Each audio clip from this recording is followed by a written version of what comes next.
Buen día. La clase de hoy va a ser sobre la ingeniería como profesión. Los aspectos a cubrir con este tema son algo de terminología, el rol general de la ingeniería, los soportes que necesita la profesión para su ejercicio. Vamos a hablar un poco de el contexto en que vamos a desempeñar la profesión de la ingeniería en el siglo XXI, los conocimientos y habilidades requeridos para el desempeño como ingeniero. Vamos a hablar también un poco de los roles específicos de la ingeniería y al final vamos a hablar de ética, aunque este tema lo vamos a desarrollar un poco más ampliamente en una clase posterior. Bien, vamos primero entonces a definir una serie de términos para aclarar en dónde está ubicada la profesión de la ingeniería. Arte, se entiende por arte cuando las cosas se pueden hacer de distintas maneras, una escultura, un cuadro, etcétera. Eh, el arte se basa más que nada en la creatividad, una creatividad que si bien puede estar sujeta a ciertos cánones, no, para que esa creatividad se manifieste y fluya de una manera adecuada, no existen muchas restricciones, no existen, digamos, métodos rigurosos, de forma pues que cualquiera o ante un proyecto pueden haber muchas maneras o muy diversas maneras de atacar. Técnica, al contrario, exige orden, métodos, exige seguir reglas. Ciencia, conocimientos adquiridos por observación, interpretación, explicación teórica y posterior verificación de fenómenos naturales. Hay que seguir un método que se llama el método científico, en el cual se arranca de observaciones y de allí a partir de esas observaciones, se hacen una serie de inferencias, se busca establecer leyes, teorías, las cuales deben ser en su momento validadas, confrontadas. Mitología es lo opuesto a la ciencia, porque busca explicar los fenómenos observados sin una verificación, sin el rigor que trae el método científico, simplemente brinda una explicación sin la más mínima verificación, la más mínima comprobación. Y tecnología, conjunto de reglas, procesos conocidos que se aplican en una determinada área.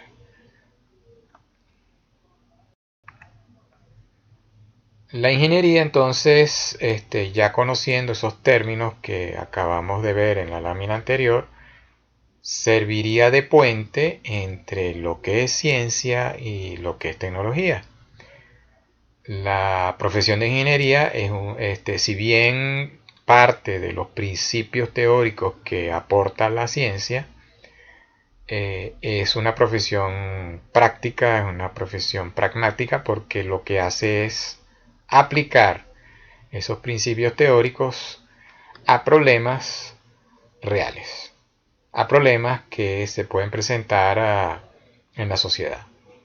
Y cuando esos problemas son resueltos de una manera metódica, de una manera sistemática, se crean reglas, se crean procesos, se crean metodologías, lo cual genera lo que a su vez se llama tecnología. Tecnología no es más que eso.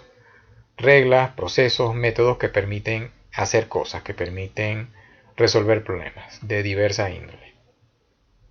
Entonces, la ingeniería, repito, es o parte de los principios teóricos que aporta las ciencias para resolver problemas reales. Y al resolver problemas reales, se puede estar creando tecnología. Siendo tecnología, reglas, procedimientos, procesos, metodologías.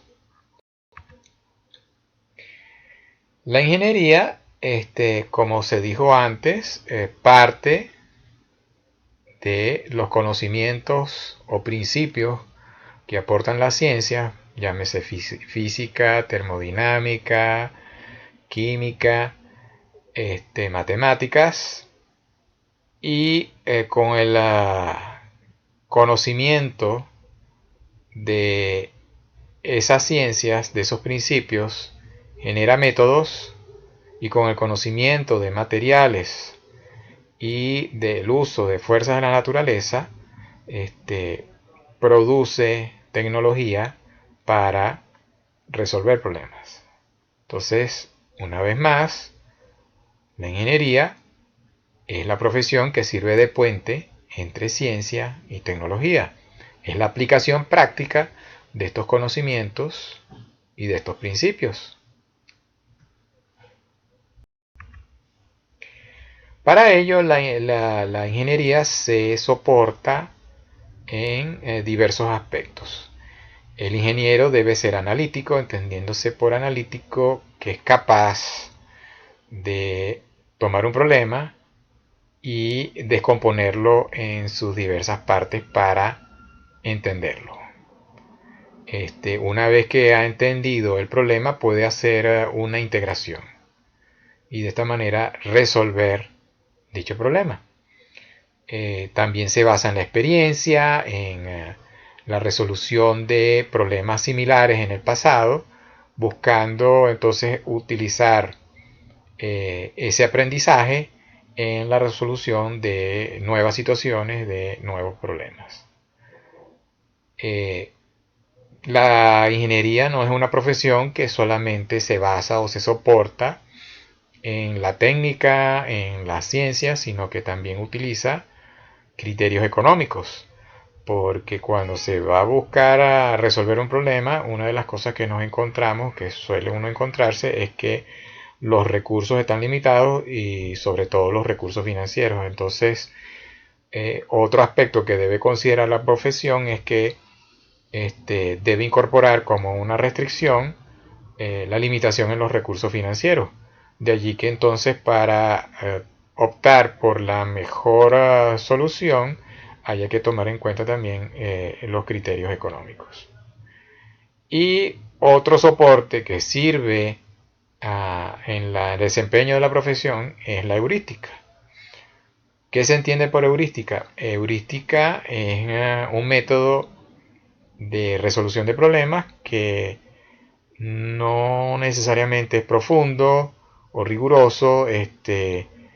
Puede ser resolución de problemas por tanteo, puede ser resolución de problemas por se tiene un conocimiento previo que permite orientar la solución por allí, sin que necesariamente se lleve o se llegue a la mejor solución, pero sirve para resolver el problema. La palabra heurística tiene su origen en el griego y viene de eureka, que si se recordará el curso de física que se tomó, los cursos de física que se tomaron en bachillerato, hay una anécdota con Arquímedes, el sabio de la antigua Grecia, que vivía en Siracusa y al cual el rey de Siracusa en un momento dado le encargó la resolución de un problema, que era que él había encargado a un orfebre en Siracusa que le hiciera una corona de oro, y el rey le dio al orfebre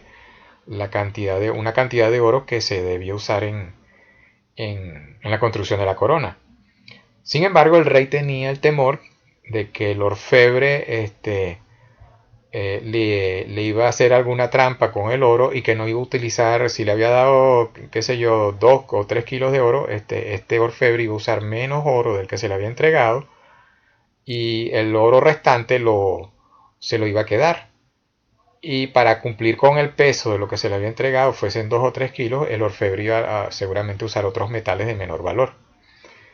Como había esa fuerte sospecha por parte del rey y el rey no tenía manera de comprobar que lo que le iba a entregar el orfebre eran 2 o 3 kilos de oro puro hecho corona, le encomendó a Arquímedes el problema.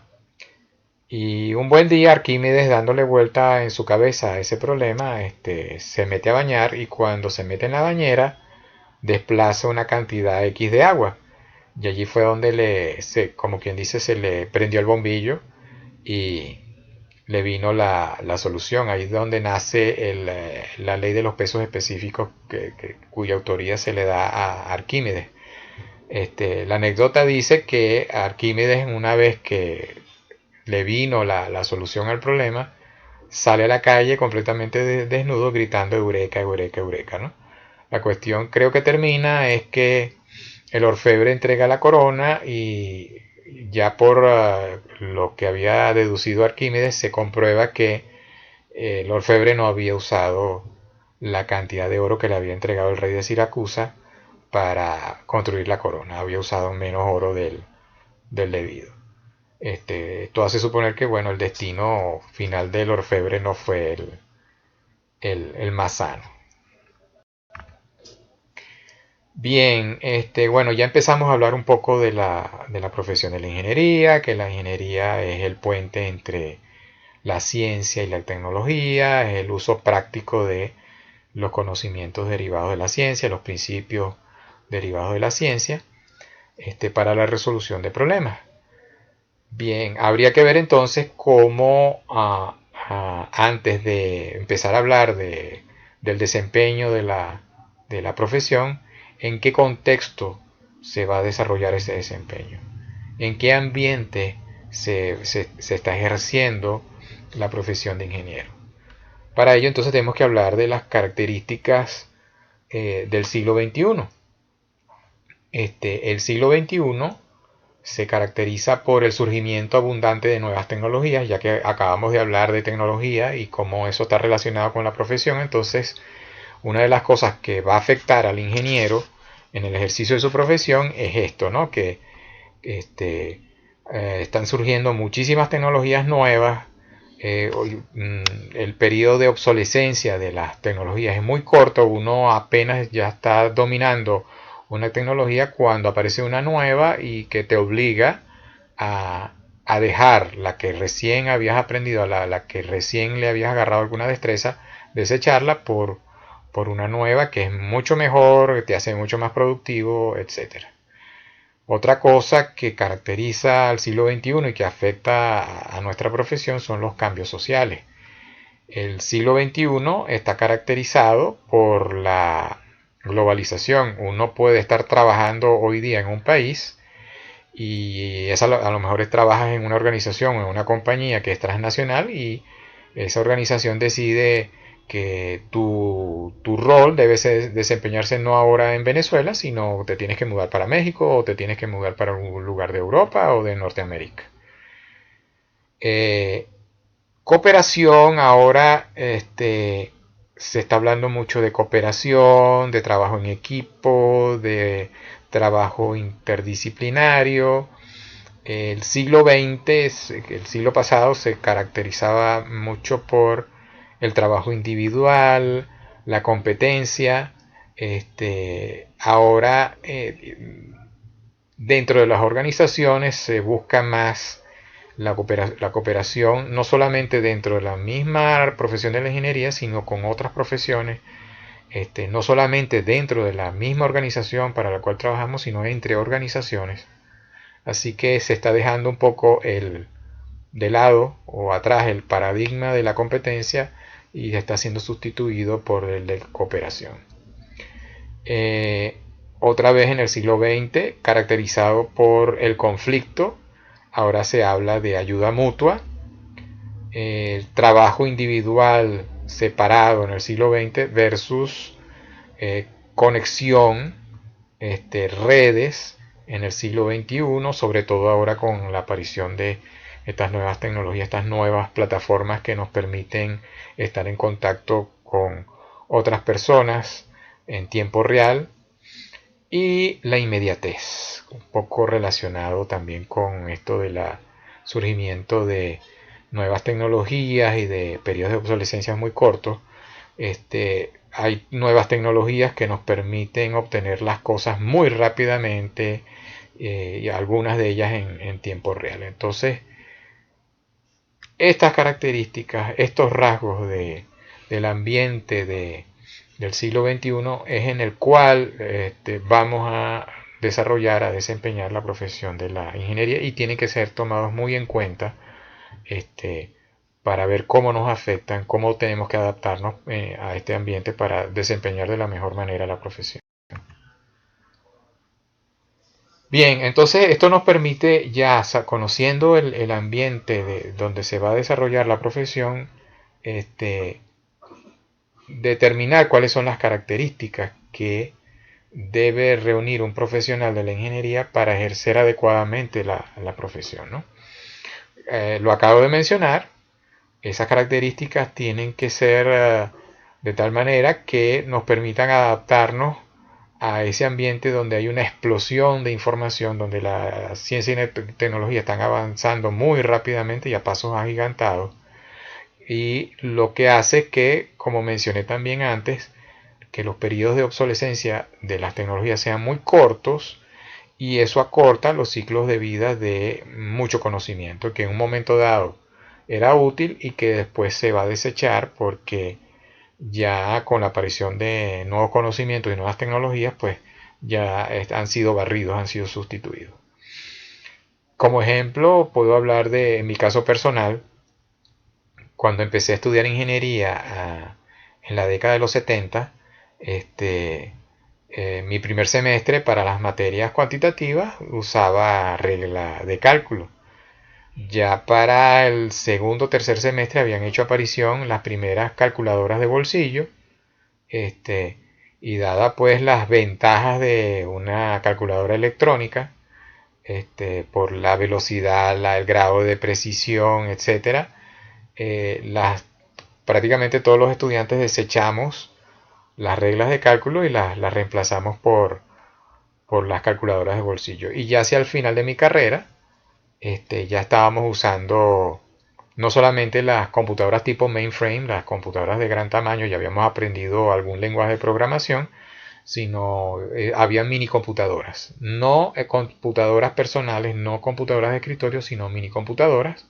Una computadora que estaba dentro de un cuarto, de una oficina, que podía tener varias pantallas conectadas, y algunos de nosotros incluso llegamos a desarrollar nuestras tesis de grado en esas mini computadoras. Y ni qué hablar, pues ya bien entrada la década de los 80, la aparición de las computadoras de escritorio, pues que lo que masificó el acceso de las personas de toda profesión a la computación. Entonces, el ingeniero del siglo XXI debe ser un profesional con alto contenido científico, capaz de comprender los principios de las tecnologías del futuro, para ver cómo esos principios pueden ser útiles para el ejercicio de su profesión. Con mayor desarrollo de habilidades y destrezas, porque como están cambiando las cosas constantemente, se deben estar desarrollando constantemente también nuevas habilidades y nuevas destrezas. Con conocimientos sólidos de las ciencias de la ingeniería, sea matemática, física, química, la que corresponda, capaz de encontrar información para solucionar problemas, ahora con el advenimiento de estas plataformas que nos permiten buscar información en muchísimos repositorios que están al alcance de cualquiera que sepa cómo buscar. Con habilidad de comunicar, como mencioné antes, ya ese paradigma del siglo XX de trabajar de manera individual, de trabajar de manera separada, se está siendo desplazado, se está dejando de lado por el trabajo de cooperación, el trabajo interdisciplinario, el trabajo en equipo, el trabajo en redes. Permanentemente creativo e innovador a la hora de solucionar problemas, con formación cultural y humanística que le permitirá comprender los aspectos sociales de la ingeniería, como vamos a ver ahora y en sucesivas clases. Lo que hace el ingeniero tiene un impacto fuerte en la sociedad, bien sea positivo o negativo. Por lo tanto hay una responsabilidad social aparejada con el ejercicio de la profesión. Por lo tanto, la formación del ingeniero no es solamente en el área técnica, también tiene que ser integral, tiene que ser completa. Por eso debe tener una formación cultural y humanística de cierta profundidad. Y el ingeniero tiene que destacarse con habilidades de aprendizaje, de comprensión y de resolución de problemas. Básicamente, la ingeniería es una profesión para la resolución de problemas. Eso es lo que hace básicamente un ingeniero. Entonces, podemos resumir al ingeniero del siglo XXI como un profesional que es experto en encontrar la información que necesita para comprender el problema que va a resolver, identificar claramente lo que busca y reconocerlo al encontrarlo, y usar las bases científicas del mundo tecnológico como matemática, física y química para la resolución de ese problema. Esta lámina sintetiza lo que es la profesión de ingeniería en el siglo XXI. Dicho esto, podemos hablar entonces de los distintos ámbitos en los cuales se podría estar desarrollando o desempeñando la profesión de ingeniero. El ingeniero puede trabajar en investigación y desarrollo,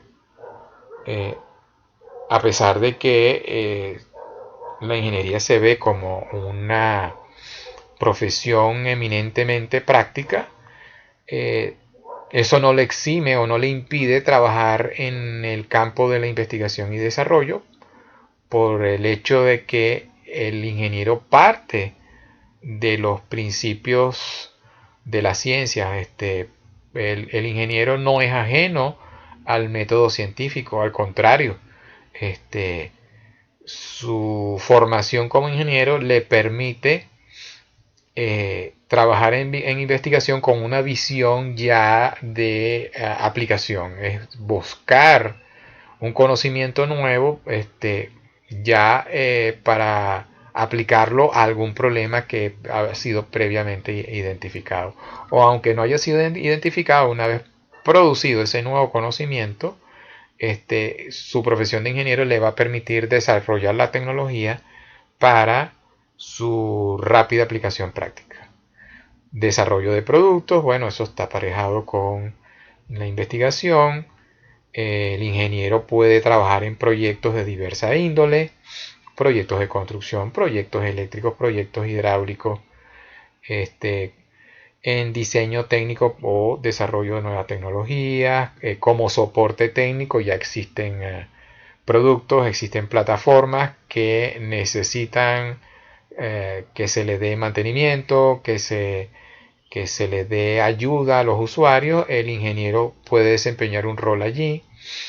En la producción de bienes y servicios hay mucho para el ingeniero, en mantenimiento, en docencia. Y bueno, yo soy ingeniero electricista y estoy dando clases en la Universidad Metropolitana. En adiestramiento, impartiendo cursos. En ventas, que son de tipo técnico, dado el manejo de la terminología, el conocimiento que da la profesión de los productos, permite trabajar en ventas.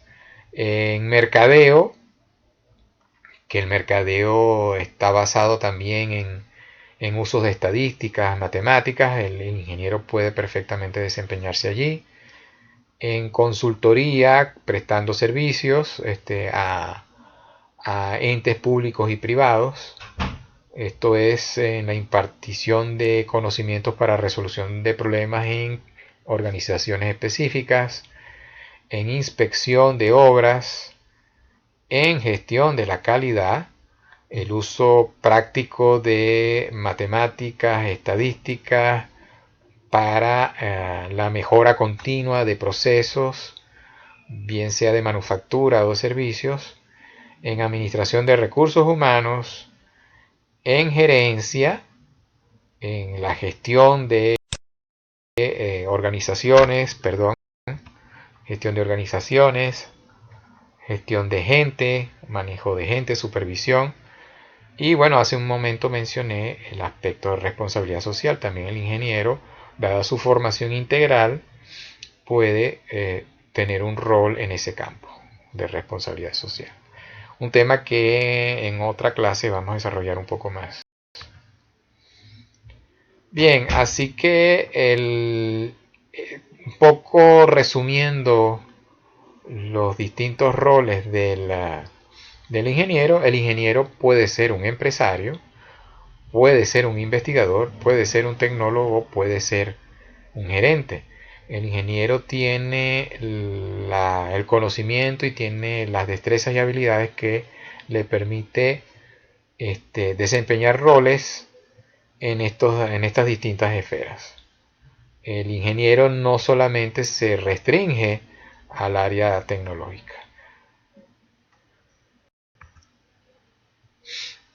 Bien, esta serie de preguntas nos pudieran ubicar en la esfera en la cual se estaría desempeñando la profesión de ingeniero.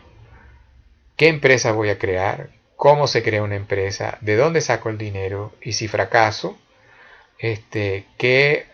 ¿cuál sería mi plan B? ¿Cuál sería mi opción de salida del negocio que no resultó un éxito? Si por el contrario pregunto, ¿me gustará estar metido en un laboratorio? ¿Tendré ingresos suficientes trabajando como investigador?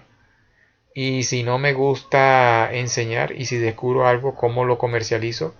Estas serían preguntas de un ingeniero que estaría trabajando en el área de investigación. Si estuviera como tecnólogo, las preguntas serían, ¿me gusta trabajar con las manos? ¿Me gusta inventar, crear cosas? ¿Podré resolver problemas con soluciones prácticas? Y el gerente, o el que estuviese en esta esfera, se preguntaría cosas como ¿en qué empresa voy a trabajar? ¿Debo supervisar, liderar personal? ¿Debo administrar recursos como materiales, dinero? ¿Debo tomar decisiones? ¿Aplicaré los conocimientos adquiridos? Así que, como ven, el campo de la profesión es muy, muy amplio. No se restringe, como pudiera pensarse en un principio, a una área eminentemente tecnológica. Entonces, el trabajo como ingeniero va a depender mucho de nuestras propias necesidades, las necesidades como individuo. Eso es lo que va a orientar nuestra acción, eso es lo que va a orientar nuestra búsqueda. Y aquí lo que se presenta es lo que se llama la pirámide de Maslow. La pirámide de Maslow lo que muestra son los distintos niveles de necesidades de cualquier individuo. Y dependiendo de los niveles que estén satisfechos, este individuo va a orientar su búsqueda. Entonces, bueno, rápidamente cualquier persona tiene necesidades fisiológicas, respiración, alimentación, descanso, sexo, tiene necesidades de seguridad, bien sea física, bien sea de finanzas, seguridad familiar, seguridad de salud, tiene necesidad de afiliarse, eso se manifiesta con amistades, afecto, tiene necesidad de reconocimiento, el propio, el que viene de otras personas, de la organización, y tiene necesidades de autorrealización. Este sería el nivel más alto. Entonces, dependiendo del grado en que estén satisfechas las distintas necesidades en los distintos niveles, eso va a dejar libre alguno de los niveles de más arriba y eso es lo que va a orientar nuestra búsqueda. Si somos ingenieros, pues eso va a tener implicaciones en la búsqueda como profesional. de la ingeniería. Entonces, la pregunta ¿a qué buscamos? Pudiera responderse de diversas maneras dependiendo del individuo.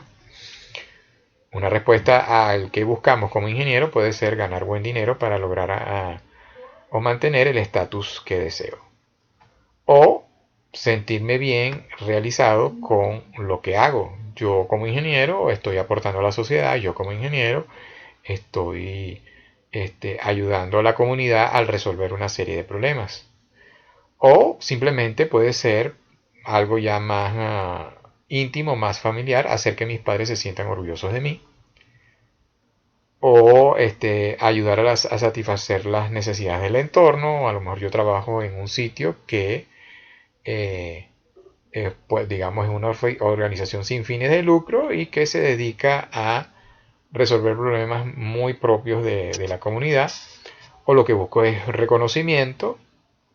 O a través del desarrollo o desempeño de la profesión de ingeniero, busco satisfacer una necesidad de crear una familia estable y feliz, o bien puedo tener la ambición de ser presidente, director de una organización, y me parece que la profesión de ingeniería me da las herramientas como para aspirar a un puesto de ese nivel. Todas esas cosas se pueden lograr y se pueden lograr en equilibrio, haciendo uso de aptitudes, conocimientos, habilidades y sobre todo de nuestra actitud a la hora de buscar esas necesidades, satisfacer esas necesidades. ¿Qué habilidades necesita el ingeniero? Bueno, entonces debemos decir que las habilidades son perdurables, los conocimientos no. El asterisco es porque, en mi opinión, también hay conocimientos que son perdurables. Si yo estudio ciertos principios matemáticos, ciertos principios físicos, termodinámicos o químicos, y sé que esos conocimientos, esos principios fueron originados hace 2 o 3 siglos, por ejemplo, las leyes de Newton o la ley de Kirchhoff o la ley de Ohm, eso todavía se usa, esos conocimientos han perdurado a lo largo de los siglos, no se han perdido, pero lo que se quiere decir aquí es que estamos en el entorno del siglo XXI, están surgiendo conocimientos nuevos muy rápidamente y algunos de ellos son desechados también de manera rápida, algunos de ellos pasan a ser obsoletos rápidamente, entonces por eso se habla de eh, que algunas habilidades son perdurables y algunos conocimientos no lo son. Vamos a aclarar un poco esto con las siguientes láminas. Creatividad, capacidad de crear, innovar, inventar. Pues eso no importa en qué siglo estamos, en qué entorno estamos, esa es una habilidad que si perdura, si se tiene, si se ha desarrollado, perdura y va a ser utilísima en cualquier ambiente. Capacidad de pensamiento convergente se entiende por pensamiento convergente la integración focalizada, el saber priorizar, el saber tomar decisiones, es decir, concentrarse en algo para que va a permitir resolver un problema.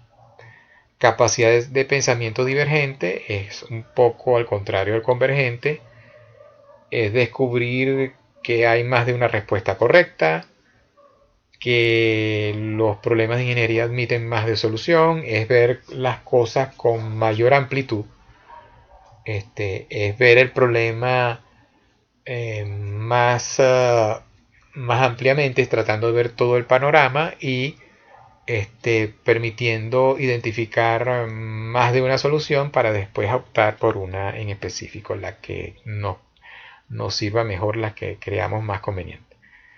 Capacidad analítica es otra habilidad típica de un ingeniero que consiste en descomponer el todo en sus partes, identificando la relación o interrelación entre esas partes y extraer las variables principales en un sistema.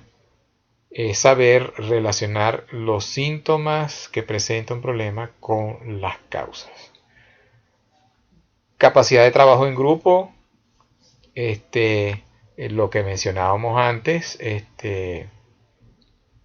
tenemos que entender que las personas no solamente son racionales, también son emocionales, tenemos que saber comunicarnos con las otras personas, tenemos que saber aprender a interactuar con otras personas que reaccionan de distinta manera ante la misma situación. Algunos son racionales, críticos, fríos, otros son creativos, emocionales, y tenemos que saber lidiar con todo ese tipo de personalidades.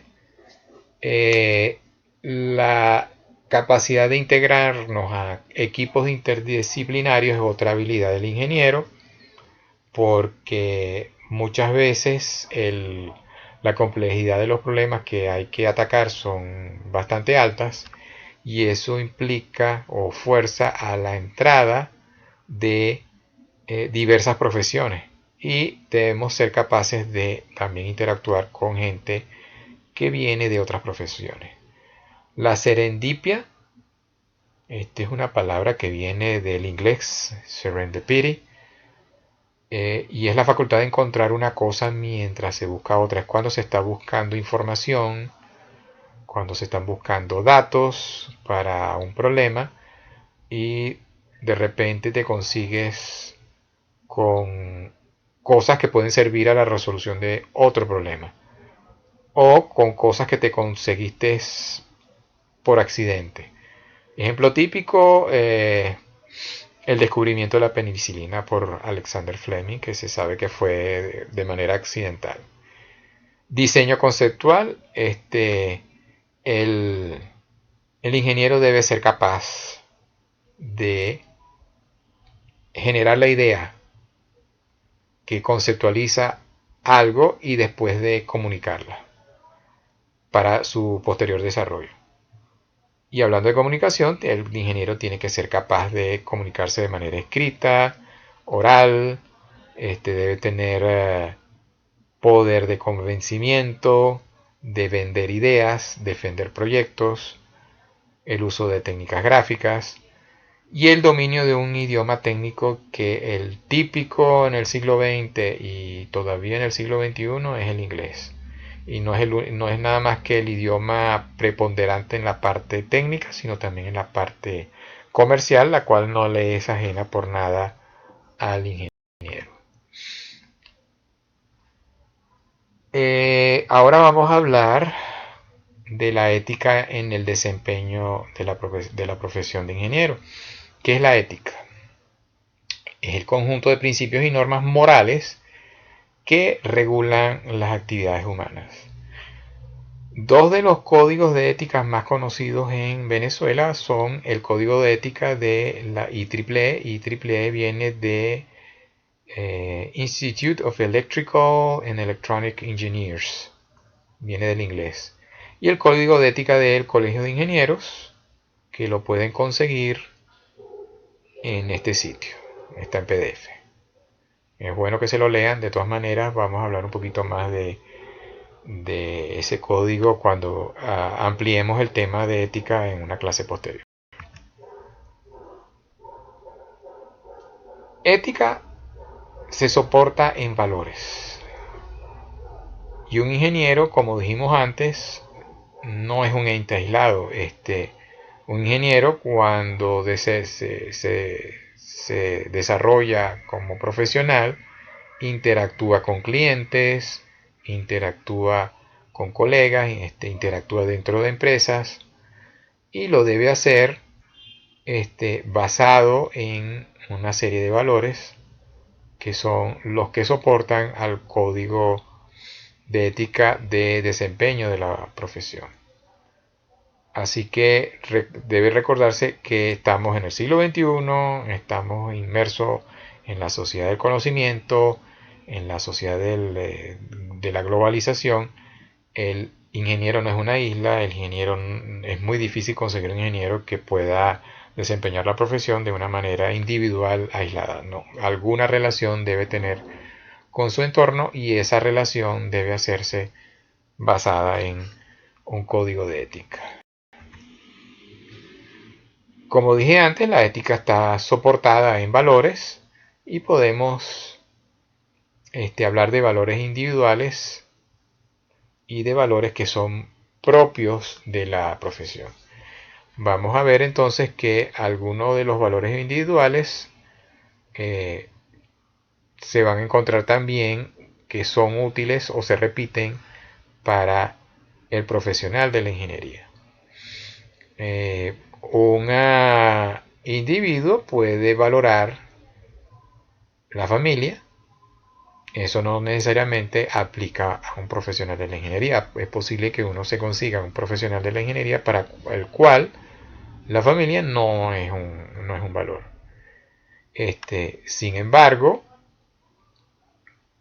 podemos encontrarnos con que excelencia, por ejemplo, puede ser el valor de un individuo que no importa cuál es su oficio, cuál es su profesión, pero lo que hace, así sea un plomero, sea un electricista, busca hacerlo siempre con excelencia. En el caso de ingeniería, eso es un valor que debe estar presente. Cada vez que vayamos a hacer algo dentro de nuestra profesión, buscaremos hacerlo con excelencia. Igual compromiso. Compromiso puede ser un valor para una persona independientemente de que haga esa persona. Puede ser una ama de casa, una persona que se dedica a las labores del hogar. Y también es un valor para quien desempeña la profesión de ingeniería. Un compromiso con el cliente, un compromiso con su equipo, un compromiso con la organización para la cual trabaja. Está comprometido con esas cosas. Bien,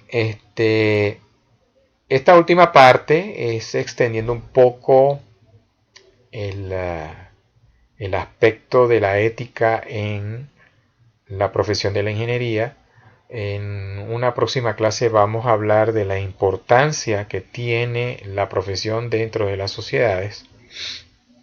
Y teniendo eso en mente, que la importancia de la profesión de la ingeniería en las sociedades es bastante alta por el impacto que tiene dicha profesión. Cada vez que hacemos algo en el ámbito de ingeniería, estamos tocando a mucha gente, estamos impactando, afectando a mucha gente, así lo hagamos bien o así lo hagamos mal.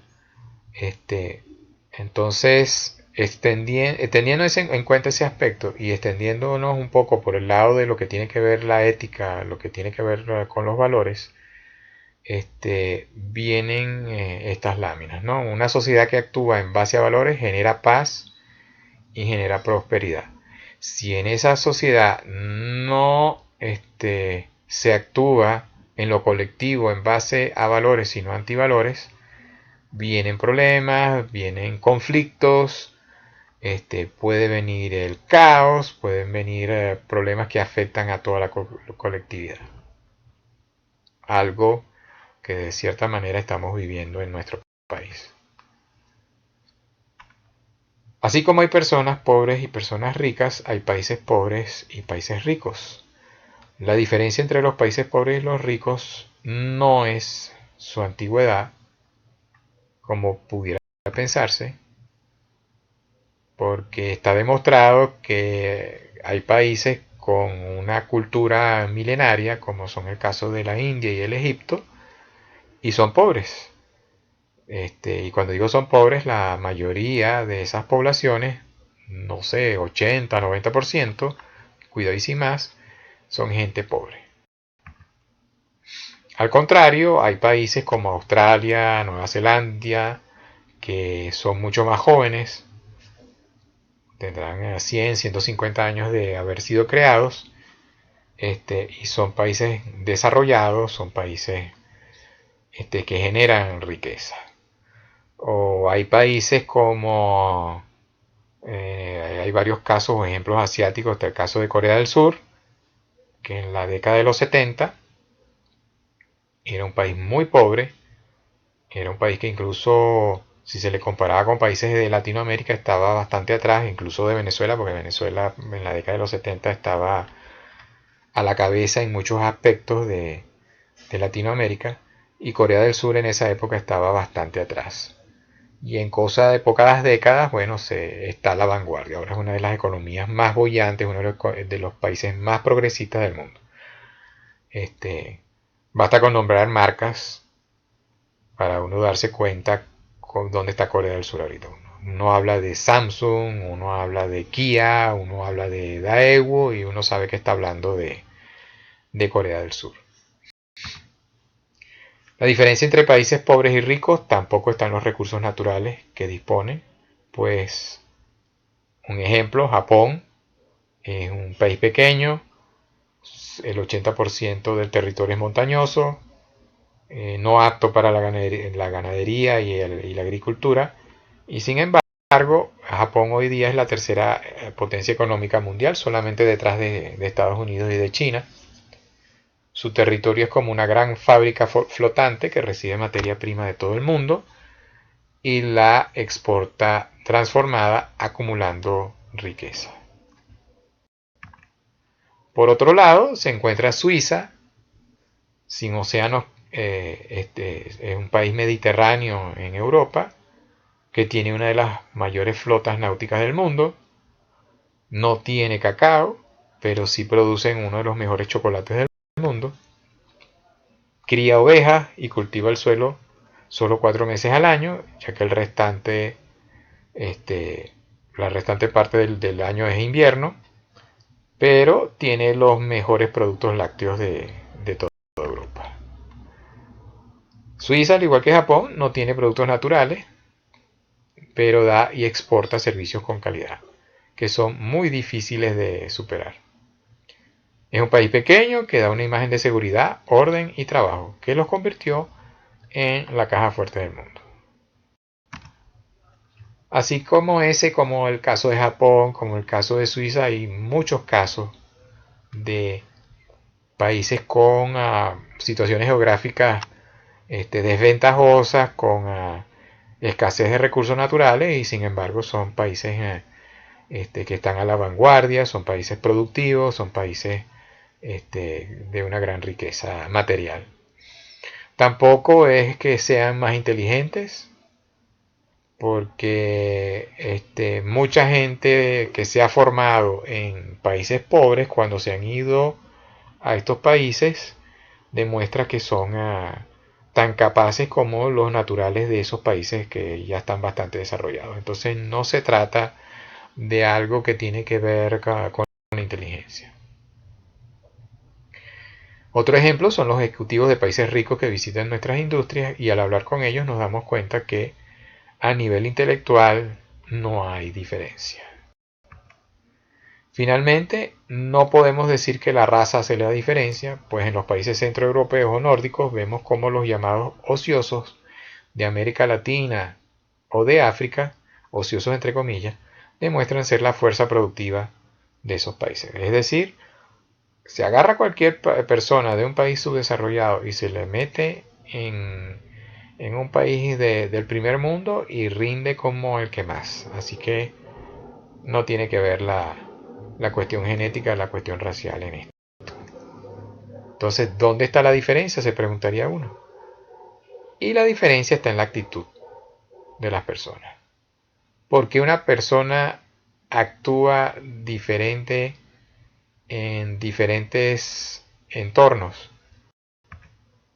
Bueno, porque al estudiar la conducta de las personas en los países ricos en ese entorno, se descubre que la mayor parte de la población cumple las siguientes reglas, cuyo orden puede ser discutido. Y aquí tienen las siguientes reglas.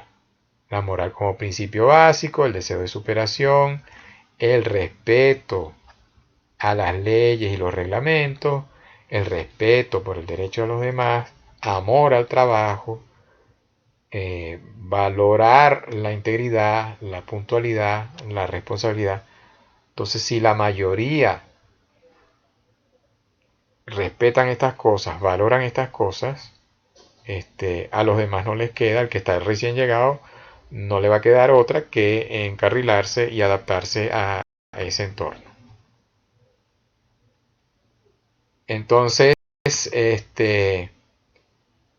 el respeto por el derecho a los demás, su amor al trabajo, su esfuerzo por la economía y acometimiento. En esto todo nos lleva a la pregunta, y bueno, ¿y de dónde se deriva la actitud de las personas? De sus valores. En esos países la puntualidad es valorada, la capacidad de responder, de ser responsable por tu trabajo es valorada, la integridad es valorada, y lo que está mal visto es lo contrario. Entonces, la pregunta que nos debemos hacer, ¿qué es lo que valoramos? ¿Qué es lo que valoramos que no nos deja avanzar? ¿Es que necesitamos de más leyes? Sería la pregunta. ¿No sería suficiente cumplir y hacer cumplir esas reglas simples para que las cosas empiecen a funcionar mejor? En los países pobres, solo una mínima o casi ninguna parte de la población sigue estas reglas en su vida diaria. Entonces, eso lo podemos ver al salir a la calle. Uno ve cómo la gente no respeta las leyes de tránsito, cómo la gente atropella los derechos de los demás. Es como una falta de conciencia de lo colectivo, es como la preponderancia de lo individual, de lo egoísta, sobre lo colectivo. Tampoco es porque la naturaleza haya sido cruel con nosotros, al contrario, la mayor parte de los recursos naturales está en los países pobres, así que no podemos decir que ha sido un problema de la naturaleza. Es simplemente por nuestra actitud. Y como dije antes, la actitud se deriva de los valores. Entonces probablemente la actitud en muchos países en desarrollo se deriva porque se dejan de valorar las cosas que son realmente positivas, las cosas que nos van a llevar a funcionar de manera adecuada. Lo que está sucediendo es que nos falta carácter para cumplir estas premisas básicas del funcionamiento de la sociedad. Si esperamos entonces a que el gobierno solucione nuestros problemas, vamos a esperar toda la vida como lo hemos estado experimentando en Venezuela, donde más bien lo que se ha hecho es ahondar en los problemas y crear unos nuevos. Entonces, cuanto más empeño pongamos en nuestros actos y cambiemos nuestra actitud, puede significar la entrada de nuestro país en la senda del progreso y bienestar. Estos valores nos animan en cada proceso de cambio que impulsamos, en cada meta que alcanzamos y sobre todo en la vida que llevamos. Si los compartimos y actuamos en base a ellos, vamos a forjar una Venezuela productora, próspera y en paz. Les recomiendo la lectura de un artículo que salió recientemente en el Universal que habla de la viveza criolla. La viveza criolla es para mí el antivalor y es la raíz de muchísimos males en nuestra sociedad. Bien, esperemos entonces cambiar la viveza criolla por verdaderos valores para que algún día veamos el mundo inundado de productos y servicios hechos en Venezuela. Muchas gracias, hasta la próxima clase.